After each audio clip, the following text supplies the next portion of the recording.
Hello, BookTube. It's a beautiful, warm, hot, humid day here in Boston. A lovely last touch of high summer. Uh, and when I was looking around BookTube, I was noticing that all the cool kids are doing their August wrap-ups. And I know that on this channel I've said that wrap-ups don't really work. Um, I don't, I don't have a real life or a job or family or friends like the rest of you do. I do nothing but read, and so the numbers that I rack up are a little bit on the unwieldy side when it comes to doing retrospectives. Like, for instance, in August of 2017, I read 114 books. That's not going to work in a wrap up. But I was thinking about it, and it occurred to me that I'd still like to take a glance back at August. Uh, Now that we're in September, those books are going to fade into the rearview mirror, and I wanted to make a video recommending.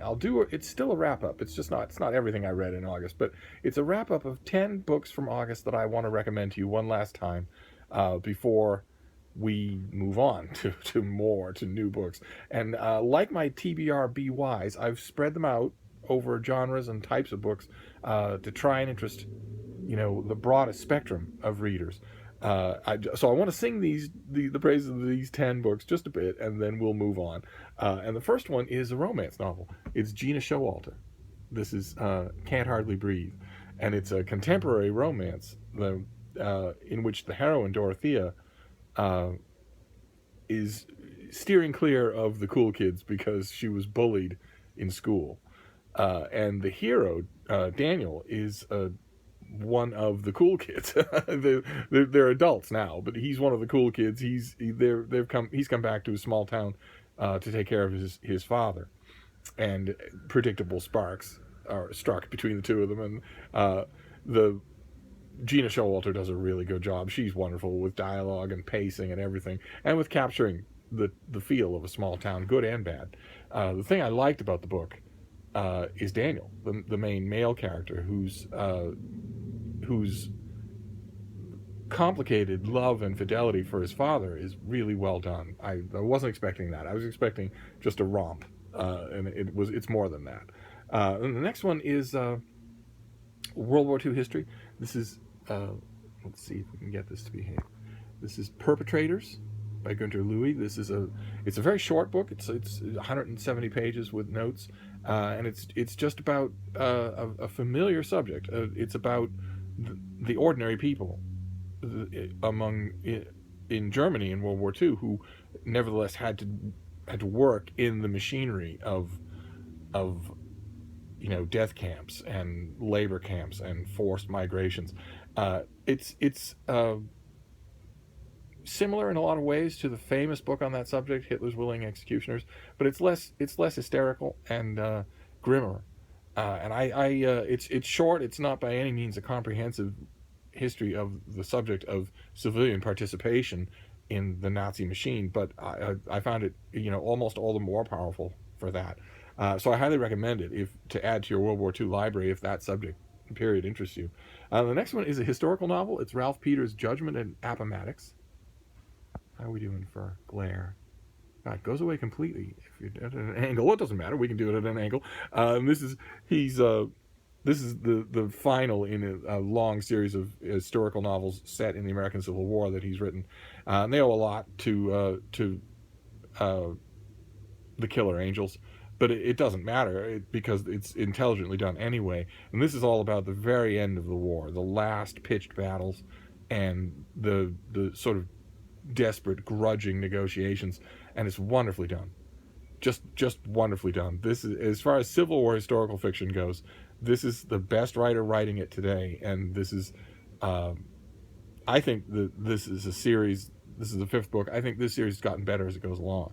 So it ends on a high note. He's promised that he will write a kind of prequel, that he's going to write a sixth book that you can slip into the series about Stonewall Jackson.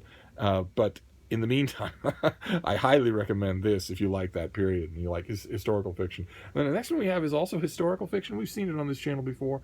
See What I Have Done by Sarah Schmidt. In this case, it's a historical novel about the Lizzie Borden murder, the Borden murders and the trial and the whole thing. That whole odd incident that caught the public imagination like no other murder. it's brought amazingly to life here, and it's brought to life in part because it's so unconventional the way the author decides to do it. The unreliable narrator, the surrealistic stream of consciousness perception of some of the characters. It's really, really well done. If you have an interest in the Lizzie Borden murders, you absolutely have to read this book. But even if you don't, uh, one as I've said on this channel before, one quick read of the Wikipedia article will set you up just fine for the reading of the book, and the book is really good on its own, even if you don't know anything about Lizzie Borden. So I highly recommend it. The next one, we'll move from historical fiction to science, to the modern day. This is Catherine Miles' Quakeland. We'll do this at an angle here. This is her field study of earthquakes, what they are, how they happen, what they do to human civilization, and also over and over again throughout the book, with such a frequency that I thought it would annoy me, but instead she does it so well that I liked it. A profile of the people who study earthquakes and some of the people who have survived them. Harrowing reading, because you realize when you're reading it that, I mean, she stresses it, but she doesn't drumbeat it, that almost no one in the world is safe from earthquakes, and also that that it's possible. You get the strong sensation when reading the book that it's just possible that the Earth's surface has cycles of activity, and that it might be moving into a more active cycle. It's terrifying reading, but she's a wonderful science writer. So it's mesmerizing too. The next one, we'll move to science fiction. This is a book I've praised on this channel before, but I want to praise it one more time before it disappears below the horizon. And this is Stephen Baxter's The Massacre of Mankind. It's an authorized sequel to H.G. Wells' War of the Worlds, in which in War of the Worlds the Martians attack, of course, and they fail. They fail to conquer Earth, even though they have vastly superior technology. And in this book, a few years later, the Martians come back and they try again, and they have a much greater success. But and that's exciting on its own. Baxter does so much more than he needs to do with this book. He does so much more than he needs to do with an authorized sequel to War of the Worlds. It's just a romp of Edwardian pastiche fiction. It takes place in a slightly alternate world anyway, and that's before the Martians show up. And it's just it's playful and smart. It's everything that a pastiche novel should be.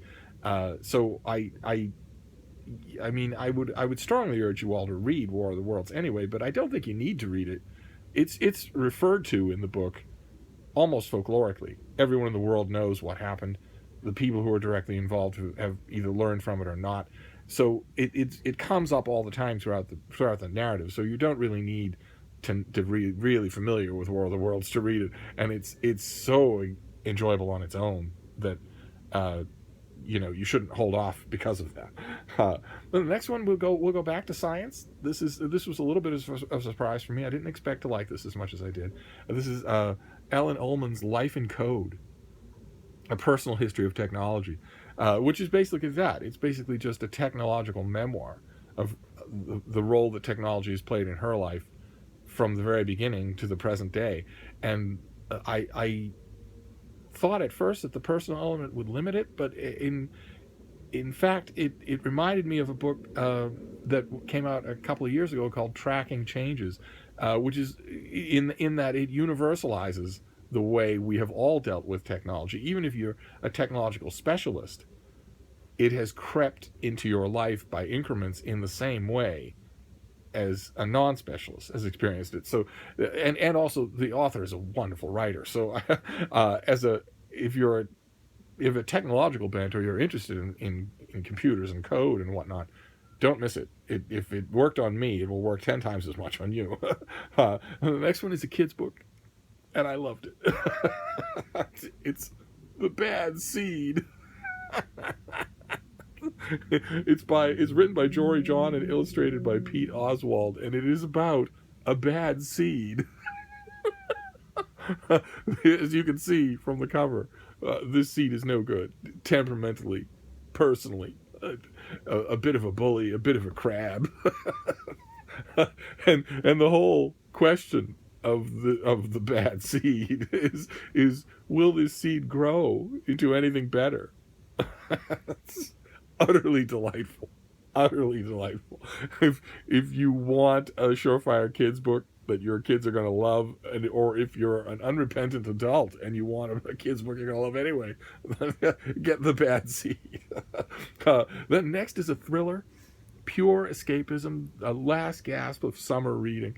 It's Matt Richtel's Dead on Arrival, in which a plane lands at an airport in the modern day, and it seems like everyone outside is dead.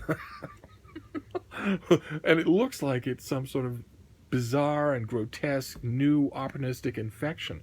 And it just so happens that the world's leading infectious biologist is on the plane. So there's a whole bunch of scene rigging and game playing that goes on, but it doesn't matter.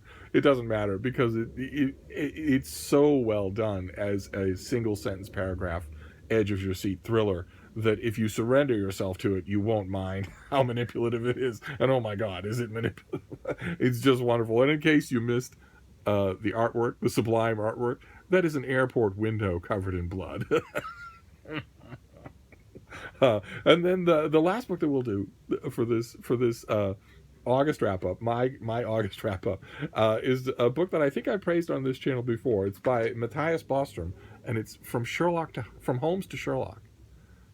Do that right with the angle? There we go. Yeah, it's a big, fat, wonderful book, fantastically written, about the history of Sherlock Holmes in performance on the stage, and then on the screen, and then on TV. And you've absorbed, if you're a fan of the concept of the character, or even a fan of the modern day Benedict Cumberbatch adaptation Sherlock, then you'll have absorbed parts and bits and pieces of this story. You know, along the way, you'll have heard of Basil Rathbone or Jeremy Brett. This story makes it into the commanding, irresistible narrative that it should be, and the author is in complete command of it from beginning to end. So you just read it, every bit of dialogue and personal anecdote and backstage gossip and history and behind the scenes revelations, all of it perfectly deployed. So if you're a Sherlock Holmes fan, you have to have this book. And that's it. That's just a quick impressionistic August 2017 wrap up.